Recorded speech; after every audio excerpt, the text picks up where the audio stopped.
Hello and welcome to this week's edition of It's Your Call. This is where we have a look at some of the umpiring decisions, the good, the bad and the otherwise across round 8. And who better to have alongside of me every Tuesday afternoon than the AFL's umpiring manager, Jeff Geesham. Welcome, Geesh. Good afternoon, Wayne. It's been another busy week, a lot of incidents, a lot of decisions, of course, across the weekend. And don't forget, as our listeners and our viewers, you can get involved, pick a decision across any round of football, and all you have to do is tweet us the decision you'd like to have a look at, and that is at AFL. Hashtag your call, and we'll pick out the two best from any given weekend. Geesh, just before we jump into the first decision, Daniel Kerr has gone public with some of the tactics that were employed against him on the weekend. Once again, taggers have been put in the spotlight. Your thought?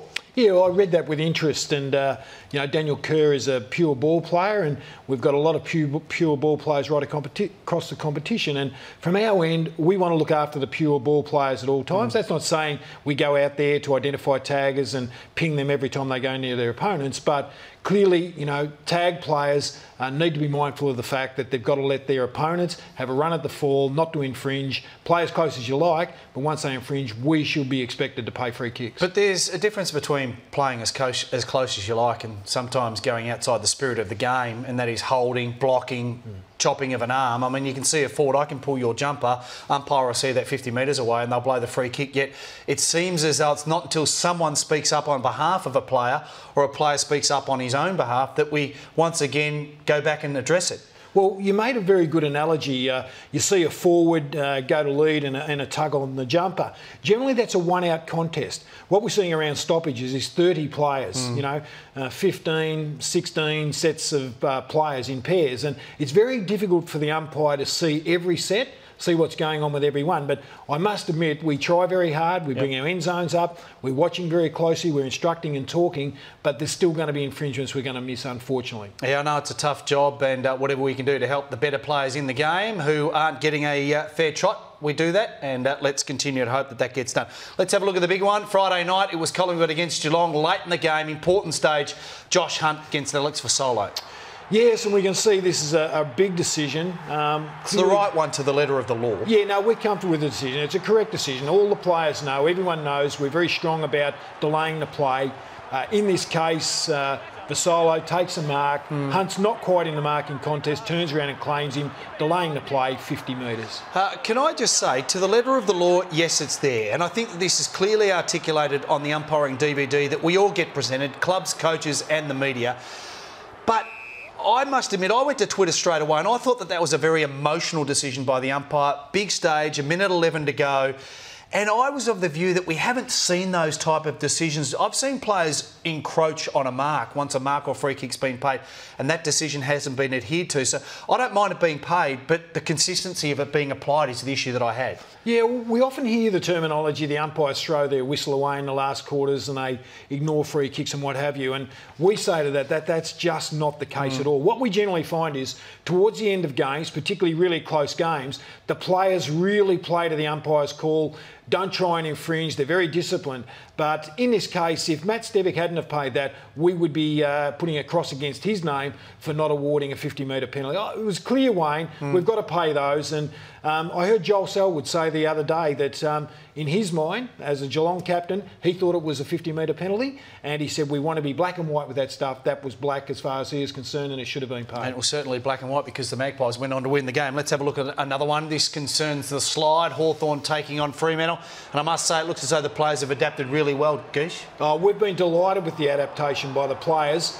We did pay 3 free kicks on the weekend for sliding. This was one here against Puopolo. You can see him coming through with his knees and his legs first. Very, very dangerous. Made some contact, not an enormous amount of contact, but this is exactly what we've sent out to the clubs not to do. Stay on your feet if you can. We don't want to see this dangerous tactic of feet and knees going first, causing these serious injuries that we had seen. Yeah, congratulations to the players for adapting so quickly and so well. Just before we move on though, a great endorsement from one of the leading players last week. Scotty Pendlebury's article was first class. Oh, look, you know, Scotty Pendlebury... Not on the payroll, is he? No, he's not. But he probably said everything the Laws Committee and probably from an umpiring department what we've been thinking. The players should probably try and stay on their feet. The players have a duty of care to each other. We want to make the ground as safe as possible for the players. And sometimes laws are brought in to protect the players from each other. And this was clearly one of those ones. And Scotty Pendlebury, congratulations to him. Great leadership, said what he believed was correct. And in essence, he was protecting all his fellow teammates and opponents right through the competition. Here. Let's have a look at the next one. Head-high contact's been a contentious issue all year, and Joe Watson was involved with one on Saturday night Dreamtime at the G. Let's have a look. Jeddah with a rocket-like handball going out to Watson. Watson gathers, and a free kick will go his way as well. Richmond players complaining about that one, but that's not ducking his head. That's his head over the footies. He's down winning the footy. That's a free kick every day of the week. Well, there you go. Cameron Ling pretty much summed that up really well. Yeah, he did. And we can see Matty D come in. Joe Watson bending over to pick up the ball, has just picked it up. So really, he hasn't even had a chance to duck his head or run forward with his head down to try and draw a free kick. We must protect the ball player, particularly their heads when they're over the ball. We want Watson, we want every player in the competition to feel they can put their head over the ball, and if they're met in that way, they will be rewarded with a free kick. All right, next decision. This is the first of our 2 Twitter nominations. This one's from AJ Brady. Good stuff. Great nomination, AJ. It involves Ivan Maric. Same game. First the free kick, then the 50-metre. Just want to get your explanation here, Geesh. There still seems to be some confusion. Once players are tackled, they need to make a legitimate effort to try and get rid of the ball or get it out. Yeah, particularly in this situation where we can see Ivan go to ground with the ball. Once he laid on top of the ball, dived on the ball, he's got to then knock it clear. It's not up to his opponent to knock it clear. Ivan's got to knock the ball clear. In that case, he didn't. We saw him lay there a little while, but then, of course, he got up and he gave the umpire a bit of a spray. And as we know, we have zero tolerance to abuse, particularly where they swear or use demonstrative language or behaviour. So that was correct as well. All right, we could probably play some Benny Hill music behind this bit of vision. We're going to see West Coast taking on St Kilda. It was a strange decision involving Brad Shepherd. Well, confusion reigned. Yeah, I've never seen anything like it. Rowan Saws, our coach who started umpiring in the 70s, to this day has never seen anything like it. We'll see the vision here.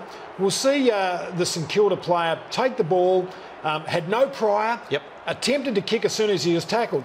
The players all believed it was a free kick. So we see one player, Shepherd, throw the ball to his teammate.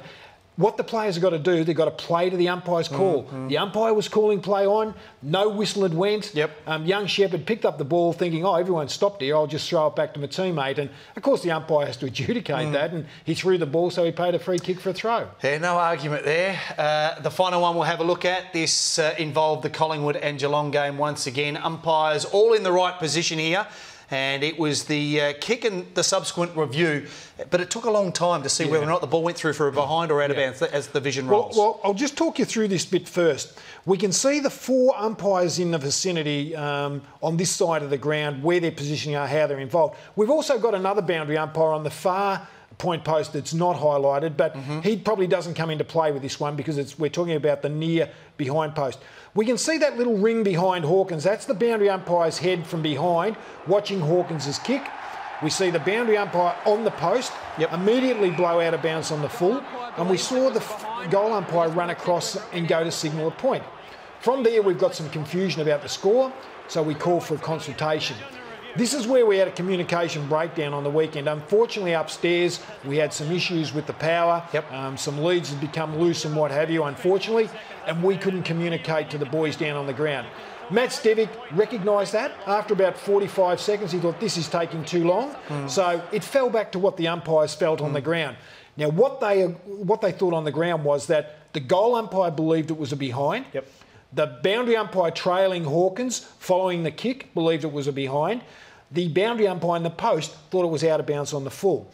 The goal umpire was adamant. The rule book states that where there's discrepancy between a boundary umpire and a goal umpire about out of bounds on the full or a behind, the goal umpire has the final say. But the other boundary umpires following Hawkins' kick, he was convinced it was a behind as well. So we're really comfortable the right score was given. Very hard to tell because the ball swung late, but we had 2 umpires very clear that that was a behind. Fantastic explanations, Geesh. Really appreciate you coming in and looking forward to the Taggers copying the raw end of the stick this weekend. Well, as I said last week, we don't want overreactions. Every week, whether it's the media, whether it's a club, they'll bring up issues. And Our job is to make sure we're consistent, we police what we need to police in a fair manner, and we don't overreact or jump at shadows. That's our role. Next week, really looking forward to having one of the AFL pathway individuals from an umpiring point of view joining us. Jordan Bannister will join us on the show next week. Yeah, looking forward to that. He's had a fantastic start to the season. We never dreamed that after 8 rounds he would have done all 8 games and performed the way he has. So looking forward to seeing what he's got to say. Absolutely, doing a fine job. If you'd like to pose a question to Jordan, then you can certainly do that. If you want to pick out a decision from round 9, you can also do that as well, and we would encourage you to do that. All you need to do is get the decision at AFL #YourCall. Thanks for coming in, Geesh. No problem. Look forward to seeing you next Tuesday. Quit Now, as we go towards the end of the program, is giving you the chance to win reserve seating double passes to a game of your choice for round 10. All you need to do is simply log on to www.quitnow.gov.au and in 25 words or less, give us your best motivational speech encouraging a friend or family member to quit smoking. It's your call, brought to you by our very good friends at Quit Now. Have a great round and good luck to your team. We'll see you this time next week.